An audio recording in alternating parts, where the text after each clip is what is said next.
Morning, everybody. Happy Tuesday. I hope everybody is having a very blessed morning. I have an announcement. I need you to come back here today at 5 p.m. I'll have a very special guest that's going to join me. I think we all need to hear what he has to say. And I will be also putting some links uh, up today, so please stay tuned for that. Now, I want to go ahead and share this with all of you right now. I'll be popping in and out of here today. I have a lot to do to prepare for later, but please read the description and what I have to say in the description box below. The link to this video and this wonderful channel is in the description box, and I just put it in the comments as well. So without further ado, I'm going to take you over there so that you can see this. Keep an open mind. Be blessed. No fear.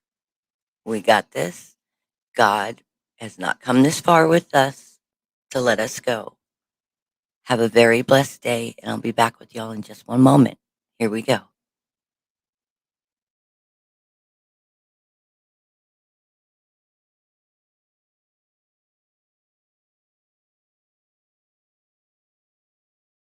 After-school presentation was written and narrated by Academy of Ideas. Check out their YouTube channel for more of their videos.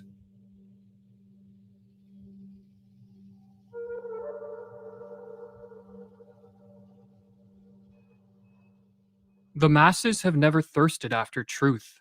They turn aside from evidence that is not to their taste, preferring to deify error if error seduced them. Whoever can supply them with illusions is easily their master. Whoever attempts to destroy their illusions is always their victim. According to the psychologist Carl Jung, the greatest threat to civilization lies not with the forces of nature, nor with any physical disease, but with our inability to deal with the forces of our own psyche. We are our own worst enemies, or as the Latin proverb puts it, man is a wolf to man. In Civilization in Transition, Jung states that this proverb is a sad yet eternal truism, and our wolf-like tendencies come most prominently into play at those times of history when mental illness becomes the norm rather than the exception in a society, a situation which Jung termed a psychic epidemic. Indeed, it is becoming ever more obvious, he writes, that it is not famine, not earthquakes, not microbes, not cancer, but man himself, who is man's greatest danger to man, for the simple reason that there is no adequate protection against psychic epidemics, which are infinitely more devastating than the worst of natural catastrophes. In this video, we are going to explore the most dangerous of all psychic epidemics, the mass psychosis. A mass psychosis is an epidemic of madness, and it occurs when a large portion of a society loses touch with reality and descends into delusions. Such a phenomenon is not a thing of fiction. Two examples of mass psychoses are the American and European witch hunts of the 16th and 17th centuries, and the rise of totalitarianism in the 20th century. During the witch hunts, thousands of individuals, mostly women, were killed, not for any crimes they committed, but because they became the scapegoats of societies gone mad. In some Swiss villages, writes Francis Hill, there were scarcely any women left alive after the frenzy had finally burned itself out.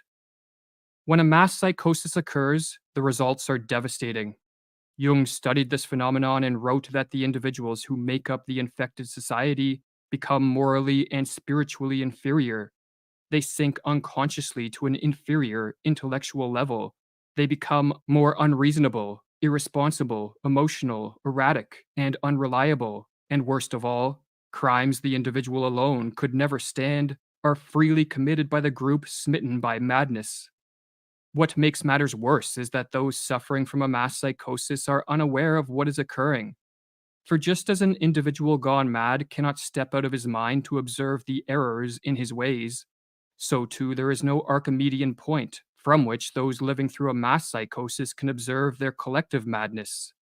But what causes a mass psychosis? To answer this question, we must first explore what drives an individual mad. While there are many potential triggers of madness, such as an excessive use of drugs or alcohol, brain injuries, and other illnesses, these physical causes will not concern us here. Our concern is with psychological, or what are called psychogenic triggers, as these are the most common culprits of the mass psychosis. The most prevalent psychogenic cause of a psychosis is a flood of negative emotions, such as fear or anxiety, that drives an individual into a state of panic. When in a state of panic, an individual will naturally seek relief, as it is too mentally and physically draining to subsist in this hyper emotional state. While escaping from the state of panic can be accomplished through adaptive means, such as facing up to and defeating the fear generating threat, another way to escape is to undergo a psychotic break. A psychotic break is not a descent into a state of greater disorder, as many believe, but a reordering of one's experiential world, which blends fact and fiction, or delusions and reality, in a way that helps end the feelings of panic.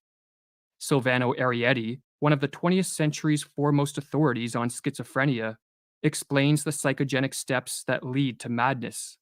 Firstly, there is the phase of panic, when the patient starts to perceive things in a different way, is frightened on account of it, appears confused, and does not know how to explain the strange things that are happening.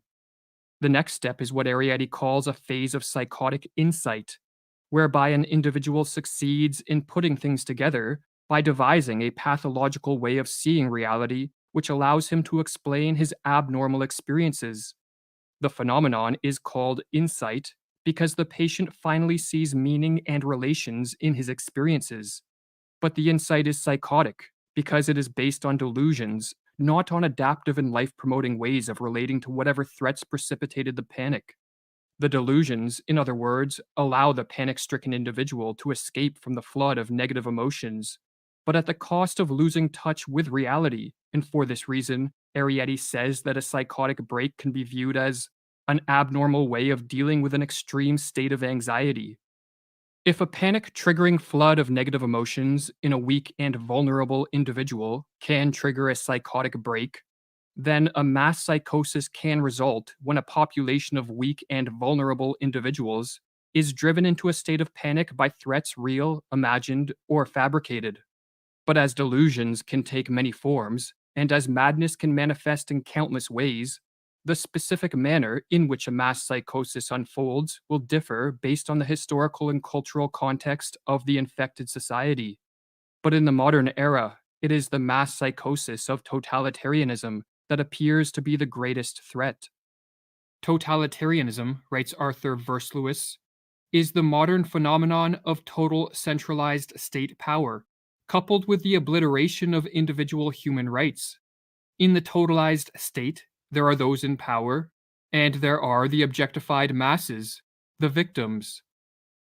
In a totalitarian society, the population is divided into two groups, the rulers and the ruled, and both groups undergo a pathological transformation. The rulers are elevated to an almost godlike status, which is diametrically opposed to our nature as imperfect beings who are easily corrupted by power. The masses, on the other hand, are transformed into the dependent subjects of these pathological rulers and take on a psychologically regressed and childlike status. Hannah Arendt, one of the 20th century's preeminent scholars of this form of rule, called totalitarianism an attempted transformation of human nature itself. But this attempted transformation only turns sound minds into sick minds. For as the Dutch medical doctor who studied the mental effects of living under totalitarianism wrote, there is in fact much that is comparable between the strange reactions of the citizens of totalitarianism and their culture as a whole, on the one hand, and the reactions of the sick schizophrenic on the other. The social transformation that unfolds under totalitarianism is built upon and sustained by delusions. For only deluded men and women regress to the childlike status of obedient and submissive subjects, and hand over complete control of their lives to politicians and bureaucrats. Only a deluded ruling class will believe that they possess the knowledge, wisdom, and acumen to to completely control society in a top-down manner. And only when under the spell of delusions would anyone believe that a society composed of power-hungry rulers on the one hand, and a psychologically regressed population on the other, will lead to anything other than mass suffering and social ruin. But what triggers the psychosis of totalitarianism? As was explored in the previous video of this series, the mass psychosis of totalitarianism begins in a society's ruling class. The individuals that make up this class, be it politicians, bureaucrats, or crony capitalists, are very prone to delusions that augment their power, and no delusion is more attractive to the power-hungry than the delusion that they can and should control and dominate a society. When a ruling elite becomes possessed by a political ideology of this sort, be it communism, fascism, or technocracy, the next step is to induce a population into accepting their rule by infecting them with the mass psychosis of totalitarianism. This psychosis has been induced many times throughout history, and as Mirlu explains, it is simply a question of reorganizing and manipulating collective feelings in the proper way. The general method by which the members of a ruling elite can accomplish this end is called menticide, with the etymology of this word being a killing of the mind, and as Mirlu further explains, menticide is an old crime against the human mind and spirit, but systematized anew. It is an organized system of psychological intervention and judicial perversion through which a ruling class can imprint their own opportunistic thoughts upon the minds of those they plan to use and destroy. Priming a population for the crime of menticide begins with the sowing of fear. When an individual is flooded with negative emotions, such as fear or anxiety, he or she is very susceptible to a descent into the delusions of madness. Threats, real, imagined, or fabricated, can be used to sow fear, but a particularly effective technique is to use waves of terror. Under this technique, the sowing of fear is staggered with periods of calm, but each of these periods of calm is followed by the manufacturing of an even more intense spell of fear, and on the process goes. Or as Mirlu writes, each wave of terrorizing creates its effects more easily after a breathing spell than the one that preceded it, because people are still disturbed by their previous experience. Morality becomes lower and lower, and the psychological effects of each new propaganda campaign become stronger. It reaches a public already softened up. While fear primes a population for menticide, the use of propaganda to spread misinformation and to promote confusion with respect to the source of the threats and the nature of the crisis helps to break down the minds of the masses. Government officials and their lackeys in the media can use contradictory reports, nonsensical information, and even blatant lies. As the more they confuse, the less capable will a population be to cope with the crisis and diminish their fear in a rational and adaptive manner. Confusion, in other words, heightens the susceptibility of a descent into the delusions of totalitarianism. Or as Mirlu explains, logic can be met with logic, while illogic cannot. It confuses those who think straight. The big lie and monotonously repeated nonsense have more emotional appeal than logic and reason. While the people are still searching for a reasonable counterargument to the first lie, the totalitarians can assault them with another. Never before in history have such effective means existed to manipulate a society into the psychosis of totalitarianism. Smartphones and social media, television and the internet, all in conjunction with algorithms that quickly censor the flow of unwanted information, allow those in power to easily assault the minds of the masses. What is more, the addictive nature of these technologies means that many people voluntarily subject themselves to the ruling elite's propaganda with a remarkable frequency. Modern technology, explains Mirlu, teaches man to take for granted the world he is looking at. He takes no time to retreat and reflect. Technology lures him on, dropping him into its wheels and movements. No rest, no meditation, no reflection, no conversation. The senses are continually overloaded with stimuli. Man doesn't learn to question his world anymore. The screen offers him answers, ready-made. But there is a further step the would-be totalitarian rulers can take to increase the chance of a totalitarian psychosis, and this is to isolate the victims and to disrupt normal social interactions. When alone and lacking normal interactions with friends, family, and coworkers, an individual becomes far more susceptible to delusions for several reasons. Firstly, they lose contact with the corrective force of the positive example, for not everyone is tricked by the machinations of the ruling elite, and the individuals who see through the propaganda can help free others from the menticidal assault. If, however, isolation is enforced, the power of these positive examples greatly diminishes. But another reason that isolation increases the efficacy of menticide is because, like many other species, human beings are more easily conditioned into new patterns of thought and behavior when isolated.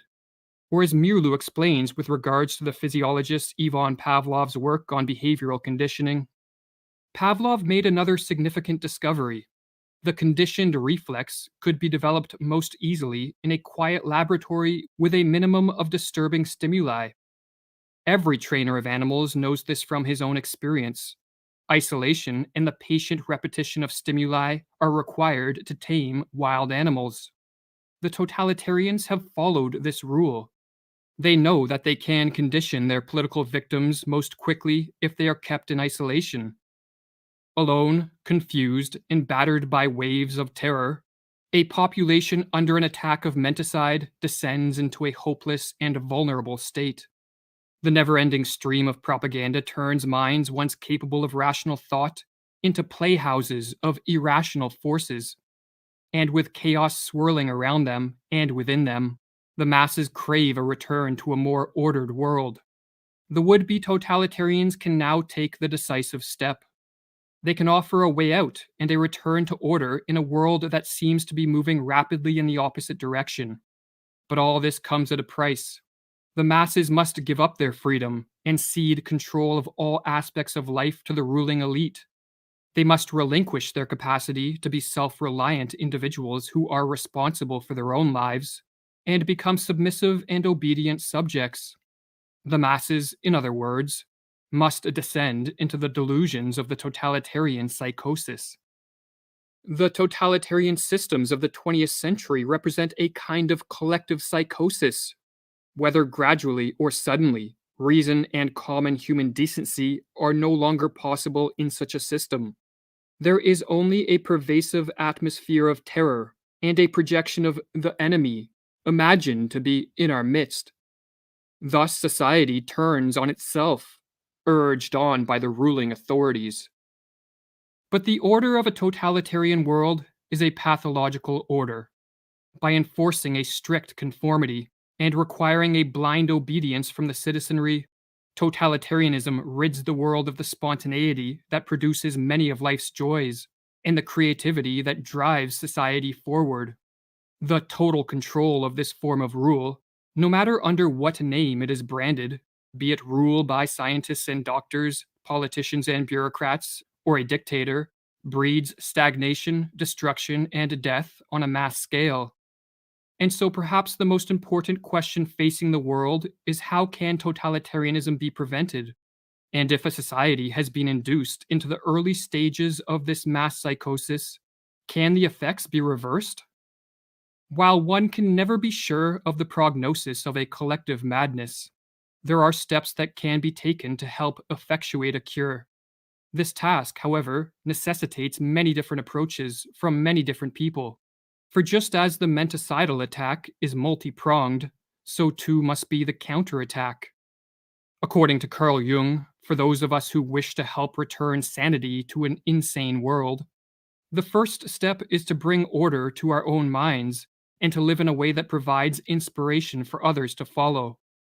It is not for nothing that our age cries out for the Redeemer personality, for the one who can emancipate himself from the grip of the collective psychosis and save at least his own soul, who lights a beacon of hope for others, proclaiming that here is at least one man who has succeeded in extricating himself from the fatal identity with the group psyche. But assuming one is living in a manner free of the grip of the psychosis, there are further steps that can be taken. Information that counters the propaganda should be spread as far and as wide as possible. For the truth is more powerful than the fiction and falsities peddled by the would be totalitarian rulers. And so their success is in part contingent on their ability to censor the free flow of information. Another tactic is to use humor and ridicule to delegitimize the ruling elite, or as Mirlu explains, we must learn to treat the demagogue and aspirant dictators in our midst with the weapon of ridicule. The demagogue himself is almost incapable of humor of any sort, and if we treat him with humor, he will begin to collapse. A tactic recommended by Václav Havel, a political dissident under Soviet communist rule, who later became president of Czechoslovakia, is the construction of what are called parallel structures. A parallel structure is any form of organization, business, institution, technology, or creative pursuit that exists physically within a totalitarian society, yet morally outside of it. In communist Czechoslovakia, Havel noted that these parallel structures were more effective at combating totalitarianism than political action. Furthermore, when enough parallel structures are created, a second culture, or parallel society, spontaneously forms and functions as an enclave of freedom and sanity within a totalitarian world. Or as Havel explains in his book, The Power of the Powerless. What else are parallel structures than an area where a different life can be lived? A life that is in harmony with its own aims, and which in turn structures itself in harmony with those aims. What else are those initial attempts at social self organization than the efforts of a certain part of society to rid itself of the self sustaining aspects of totalitarianism, and thus to extricate itself radically from its involvement in the totalitarian system? But above all else, what is required to prevent a full descent into the madness of totalitarianism is action by as many people as possible. For just as the ruling elite do not sit around passively, but instead take deliberate steps to increase their power, so too an active and concerted effort must be made to move the world back in the direction of freedom. This can be an immense challenge in a world falling prey to the delusions of totalitarianism. But as Thomas Paine noted, tyranny, like hell, is not easily conquered. Yet we have this consolation with us, that the harder the conflict, the more glorious the triumph.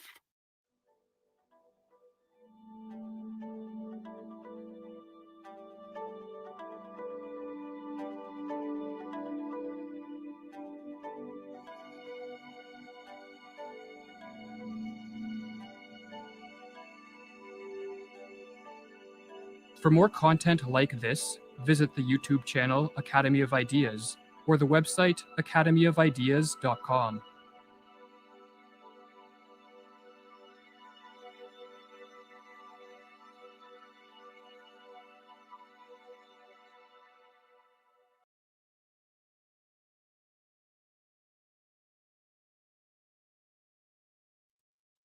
Okay, guys.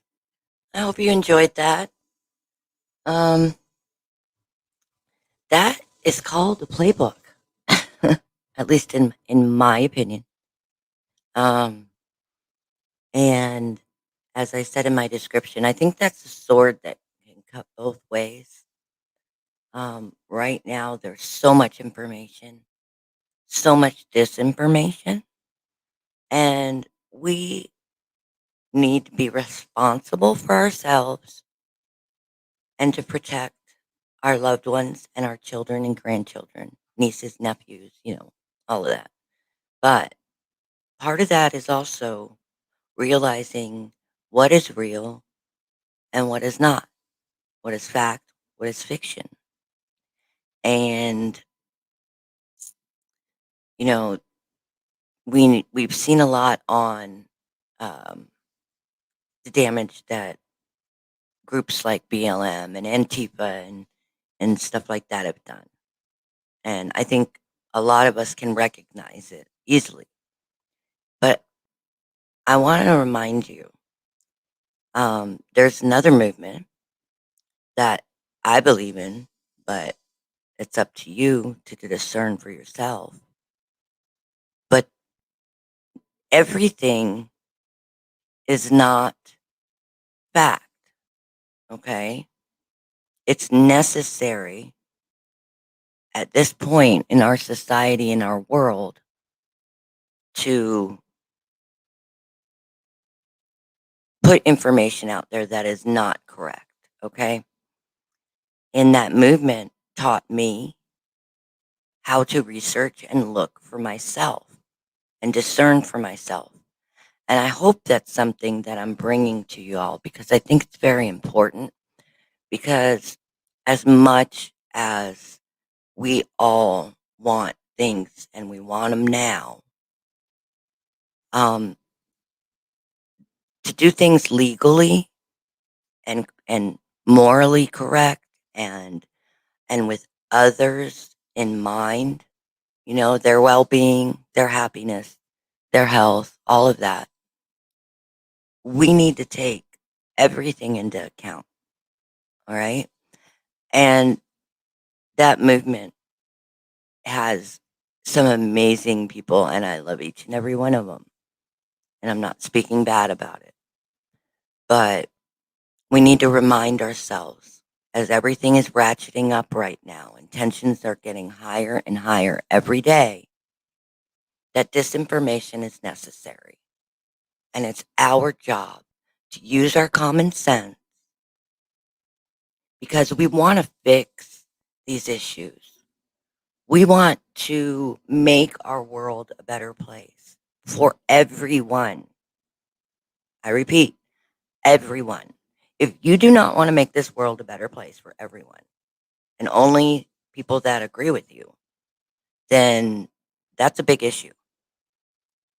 Because one thing the movement has said and I think done a good job at is saying where we go one, we go all. And, you know, we're in this together. Okay. And it's broken. And it's not just America, it's everywhere. And it's really broken. And we're really broken, to be quite honest with you. Every one of us. None of us are perfect. So I think we all need to take a step back and realize that, you know, compassion, love, um, everyone's rights are equal. None of us are better than another. Some of us are better at some things than others, but those others are better at some things than us. So keep that in mind, please. You know, we all want to feed our pride and our ego, and we've been in this for a long time, and we've gotten the hell beat out of us. And it looks like it's just getting worse. I don't think it is. I do believe the best is yet to come. Okay? But don't have fear. Rewatch that if you can all the way through. It might take once or twice for you to really get everything that that's saying. Go to this website, subscribe, look through some of the stuff that they've done. I mean, it's amazing. There's going to be some stuff that you don't like or that doesn't resonate with you. Look at it anyway, please. Please. If I can ask you one thing, look at it anyway. Don't shut it out. And at the end, if you still don't like it, hey, bravo, perfect. That's wonderful. Okay. But then you can say, 100% that that's how you feel and where you stand. Okay. So keep an open mind, keep your eyes open, and keep your heart open. You know, you know right from wrong. We all know right from wrong. You know, now is the time that this is so important. We all need each other. We really do. Now, we can't control other people. You know, it's sad. You know, I'll give you an example. I love my family with all my heart. I'd take a bullet for any one of them without flinching. Okay. But we don't agree on a lot. And I think I've mentioned here before, my sister and I have opposing views on a lot. But she's my sister and I love her. And I have to work at um, keeping that relationship strong, you know? And it hurts my feelings because she thinks, I'm brainwashed. She thinks I'm, you know, just an idiot, I guess. I don't know. I think deep down she knows. And more as all of this evolves, I think she's seeing, you know, I don't know if I'm ever going to hear you were right or anything like that. But my point with that is she's my sister. I don't need to hear it. You know, I don't want to be put in that position for things that I've been wrong on. And trust me, at my age, I have been wrong a lot of times. But part of growing is admitting that, you were wrong. Nothing wrong with being wrong. You quit growing if you can't fail. All right. If you don't make mistakes and you're so afraid of um, bombing or oh, that's the wrong word to use. But if you're so afraid of falling down and failing and making mistakes, then you're never going to succeed. That's what I mean by that. So keep that in mind. Okay. Mend mend relationships where you can, and by no means make yourself take abuse from anybody ever.